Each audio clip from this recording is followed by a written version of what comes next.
Brother, are you all right? Lenny!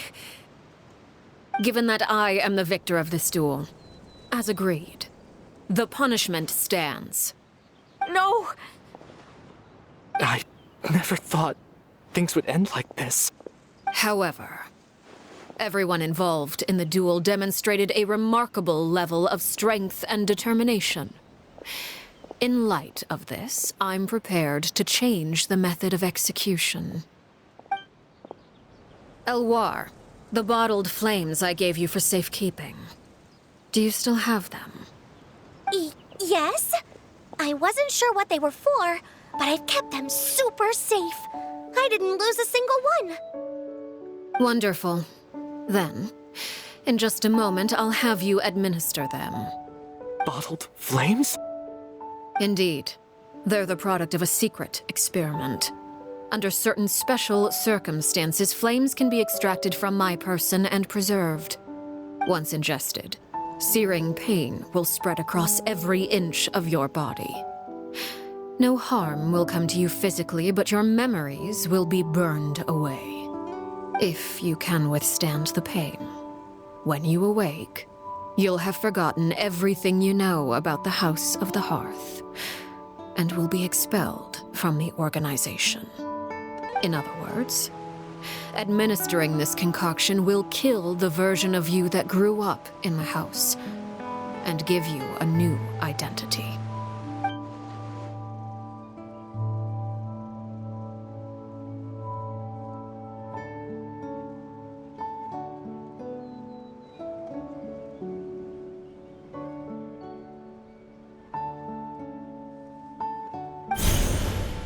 Memory is a mysterious thing indeed. Losing a portion of your memories will alter your sense of self.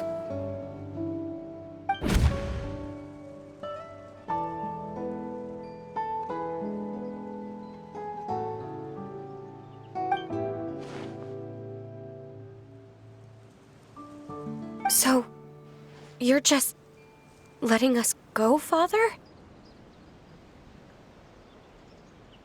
You misunderstand. Memories are extremely important. Once consumed by flame, the version of you standing before me will die, and our secrets will die with you. So no, I don't intend to just let you go, because the person who survives will be nothing but a stranger. Even so, I won't have to live in fear anymore. I'm sorry, Father. I'm sorry I let you down, but I really... Don't cry, Filial. You haven't left the house yet, so there are still rules to be followed, yes? Remember what I taught you. Anger makes you impulsive, sorrow causes you to waver. Don't let yourself be controlled by your emotions. Of course. I'll remember. Dry your tears, and go pursue the life you really want. Yes, Father. Chaplot, Foltz, Elwar. Take them back to Poisson. And bring Linny and the others as well. I prepared 3 extra vials of bottled flames. As for whether to take them, the choice is yours. Goodbye, children. The next time we meet, I will no longer be your father. Thank you for all you've done for the house. I hope you have bright futures ahead of you.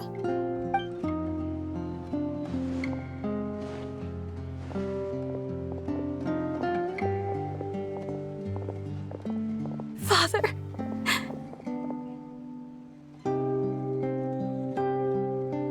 Let's go.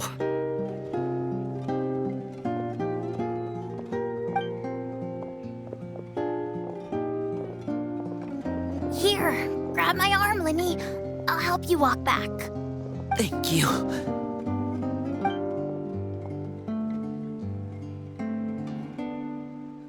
Clairvy.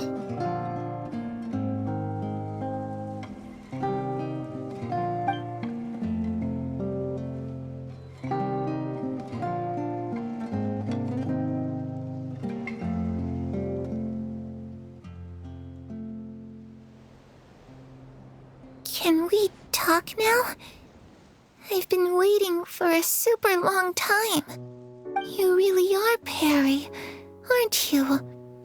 I haven't seen you in so long. How come you're all grown up? Wait, did I somehow travel to the future on accident?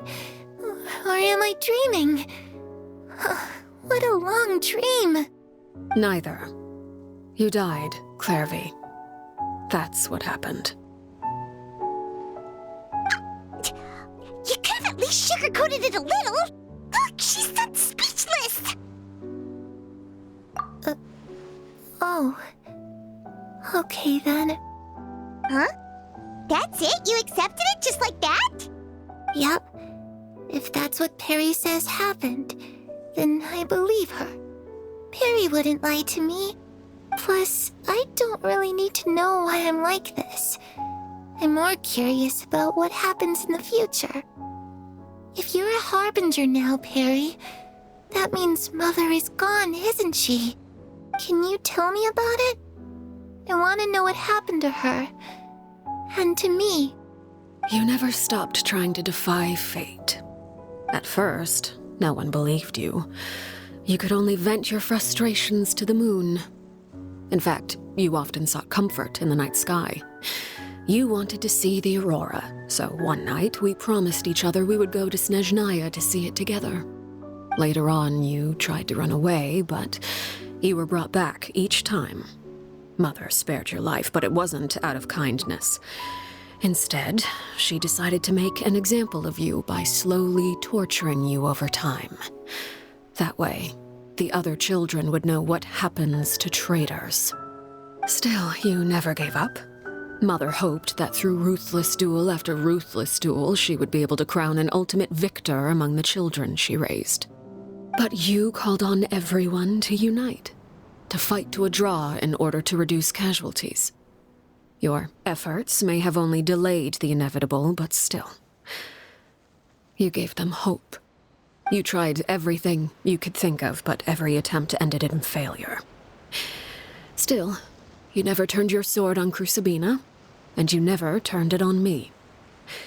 On that gloomy day, you told me, "For the last 16 years of my life, I've done everything I can to fight for freedom. But now, I realize that the only freedom I truly possess is the freedom to choose to die." I never imagined I would say something like that.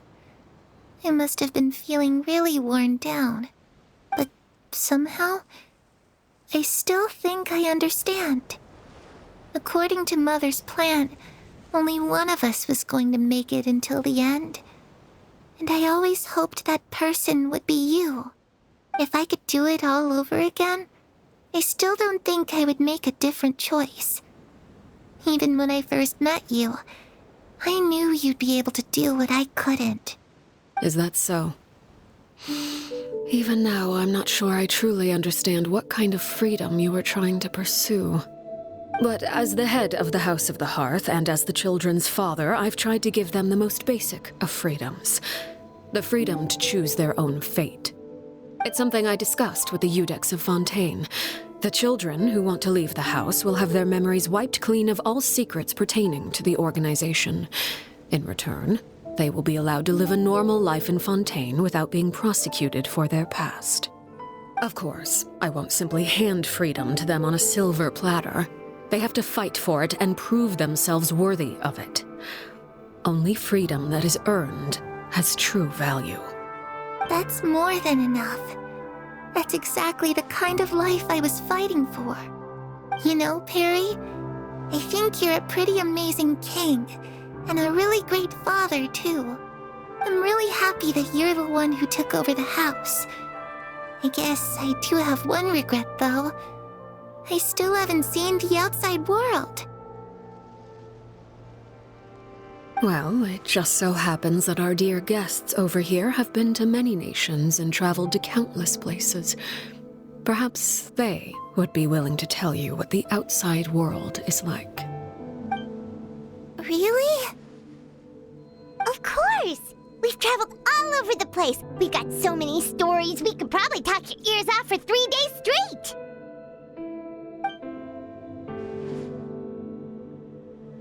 You know, I used to dream of being a bard. Playing the lute while singing into the winds of freedom. Even if there was no one there to listen, I would have continued to sing no matter what.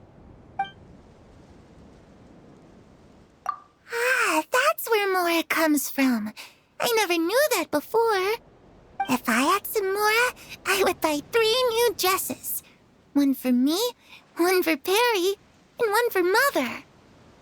It's just too bad Perry doesn't like wearing dresses. And Mother, well, she probably wouldn't accept something like that either. I guess I'd just have to keep them all for me then. I could wear a different one every day.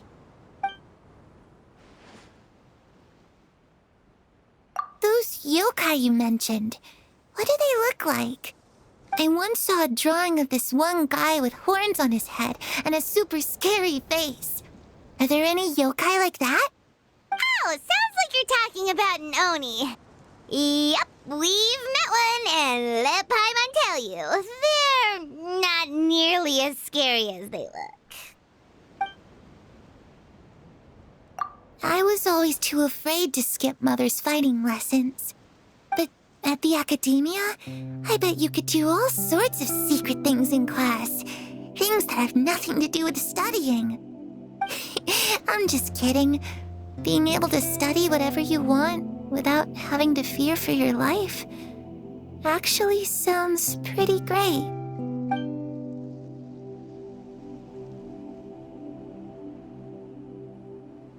The situation was super dangerous. Lenny and Lynette were accused of committing a crime, and they were going to have to stand trial at the Opera Epicles. Oh no! That must have been hard for all of you. What happened next? Don't worry, we were able to turn the situation around super quickly, all thanks to Detective Paimon, of course. How'd you do that? Come on, tell me. Okay, so it was like this. After the failed magic show, we rushed to the scene and...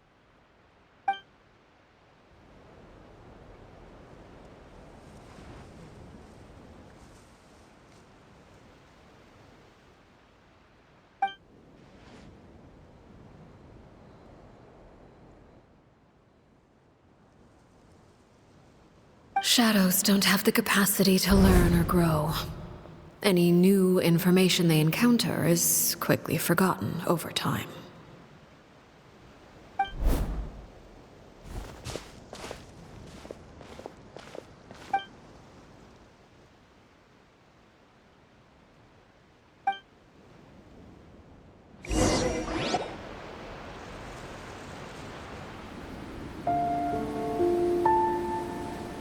Clairvy, you've worked tirelessly from the shadows to overthrow the House of the Hearth.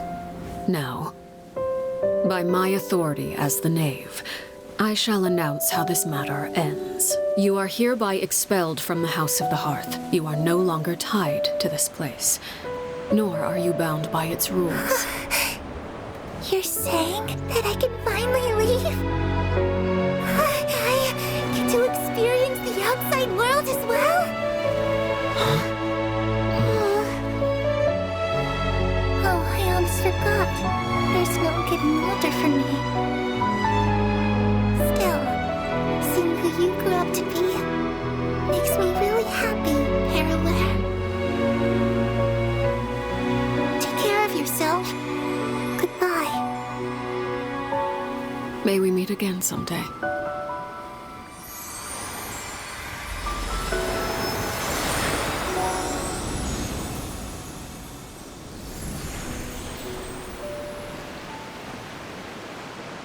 Clairvy. She left so soon. Paimon didn't even get to finish her story. I also have certain sentiments left unsaid. I wanted to tell her that the aurora I saw in Snezhnaya was just as beautiful as the ones in the pictures. But a shadow's memories reset at dawn. Had we delayed any longer, we wouldn't have had the time to say goodbye. Whatever regrets may linger, let them be lost to the coming of a new day. Father? It's Linny! Hey, Linny!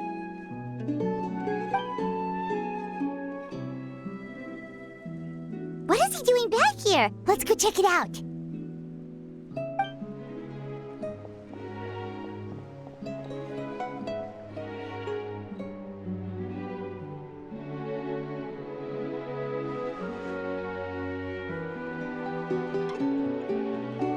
Father, the bottled flames have been administered. Filio and the others have left the house. And you? What have you decided? Thank you for giving us that choice, Father. But we never wanted to leave the house. It's the only home we've ever known. Lynette and Fremine feel the same way. They're recuperating back at the Hotel Bouffe d'été. But I decided to come back and tell you where we stood. I'm sure you're well aware of the expectations I have for you. I want you to follow in my footsteps and become the next king of the house. Yet you seem to have different ideas. I must admit, I'm rather surprised by your decision to stay. There's nothing wrong with choosing to live a quiet life. Leading this organization is a heavy responsibility, one not so easily carried by someone forced onto the throne. I just never understood what you saw in me. What made you believe I was deserving of that throne? You're brave, talented, and, most importantly, you cherish your family. You would do anything to protect them, even if it costs you your life.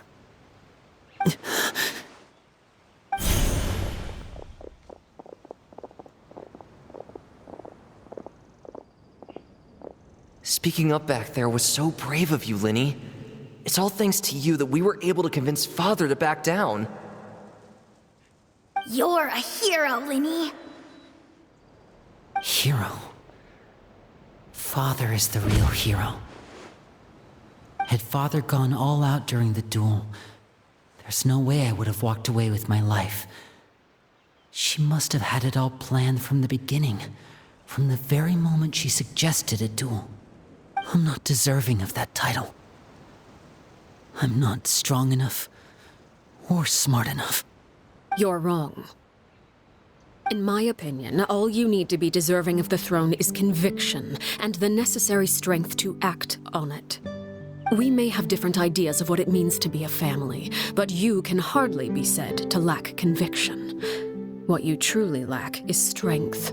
For someone of your talent, though, that's something that will come with time. Even without that strength, you still chose to face me in a duel, even though the odds were stacked against you. That capacity to honor your convictions is what I truly see in you. Father. No one knows what the future holds, what tragedy or triumph may be in store. Being at the head of this organization requires the strength of will to face whatever comes. Caution will only hold you back. If reaching a certain standard were required to go after what you want, I would never have succeeded in killing my predecessor. Back then, there was still a considerable gap between our abilities. Strength may decide the ultimate victor, but those who let a lack of strength dictate their decisions or undermine their convictions will never be worthy of the throne. I understand, Father. Thank you. Children must grow up to surpass their parents. Only then can a family continue to flourish. The road ahead is not an easy one, so I'll ask you one last time. Are you certain you want to stay? You've done so much for me, Father, and that kindness must be repaid.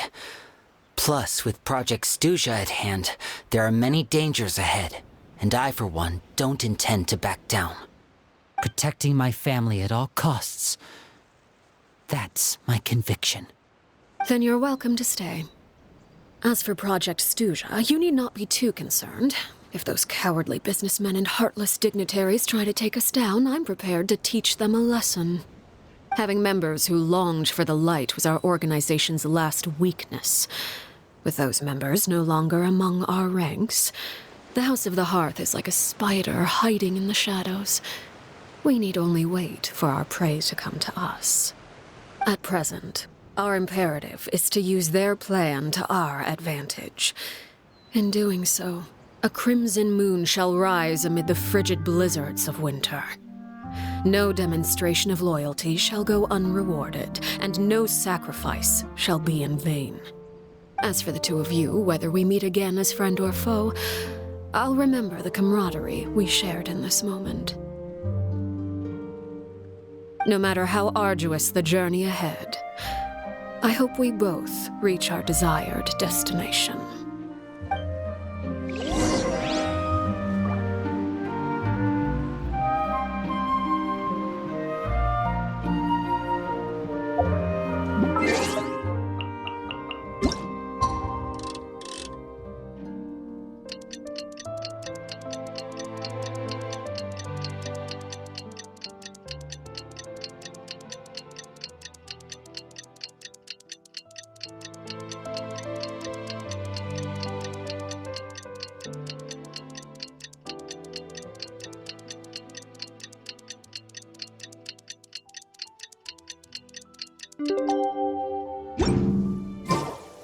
If you're not... Didn't Linny say that Lynette and Fremine were recovering at the Hotel Booth d'Ité? Oh, Paimon wonders how they're doing. Maybe we should go check on them.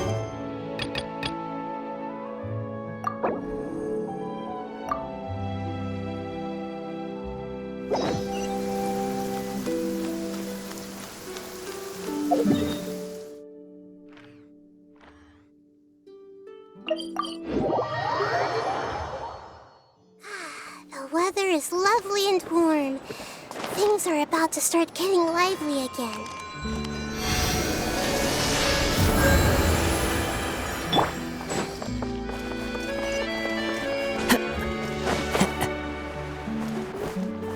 Follow the wind.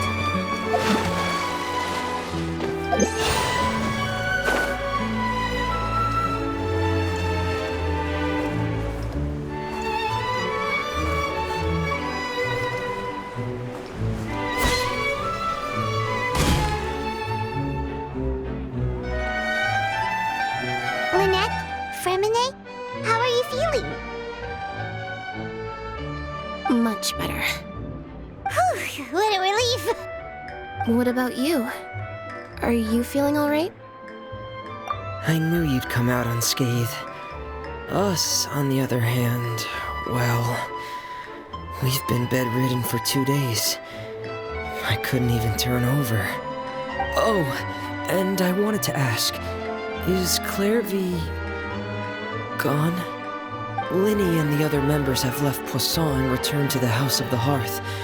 According to him, there haven't been any more sightings of a spirit roaming the house. I see. I'm glad. Father came to check up on us 2 days ago and told us about what happened with Crusabina and Clairvy. Actually, I've met Crusabina before. Wait, what? You've met the former knave? Crusabina died a year after Clairvy. It was during the year between their deaths that I joined the House of the Hearth. Crusabina had an extremely cruel and radical way of doing things. While she was alive, the atmosphere in the house was suffocating. When I joined, though, the experiment she valued so much had already come to an end, and all the people involved, dead and injured alike, were gone. Crusabina never talked about the past with us newcomers. A couple of months after I joined, Father killed Crusabina and burned all her files. With that, the names of all the people subjected to her experiments, Clairvy included, were lost to the flames, along with the painful memories they represented. Father took in Lenny and me a couple months after that. but she never mentioned anything about Crucibina or Clairvy. It really seems like something she was planning to keep to herself. The last time you talked to her, did she mention why she kept it a secret for so long? She said she didn't want us to be affected by the darkness of the past. She was worried we'd develop a false sense of gratitude towards her if we knew about it. The foundation of a family should be free of any corrupting influence. Whatever happened in the past, it has nothing to do with who we are now. And that's what Father told us in the end. But I still thanked her for everything. It was only after hearing about what Crucibina did that I finally realized how insignificant our lives could have been. The members of the house meant nothing to her. To say that she valued them in any way, even just as a tool, would probably be giving her too much credit. If Father hadn't taken over the House of the Hearth, I probably would have already... Father rarely brings up the fact that she saved us. She doesn't believe that being indebted to her should be what ties us together. But even if we didn't owe her anything, we would still choose to stay. Because this is our home. We may have arguments or times when we feel wronged. Some people may even choose to leave. But as long as Father is here, we will always have a home. Whether the path before us is bathed in sunlight or shrouded in shadow, we'll follow Father wherever she chooses to go. So I wanted to say thank you for helping us make it through this crisis. Without your help, we could have lost a lot more along the way. Oh, we didn't do anything, really. Of course, you're welcome anytime. Are Filial and Nantoy okay? I actually saw them at a cafe this morning. They didn't recognize me. From what I could tell, they were drinking coffee and talking about one of the operas that started running recently. They seemed happy. If I had to take a guess, I would say they finally found the kind of life they always wished for.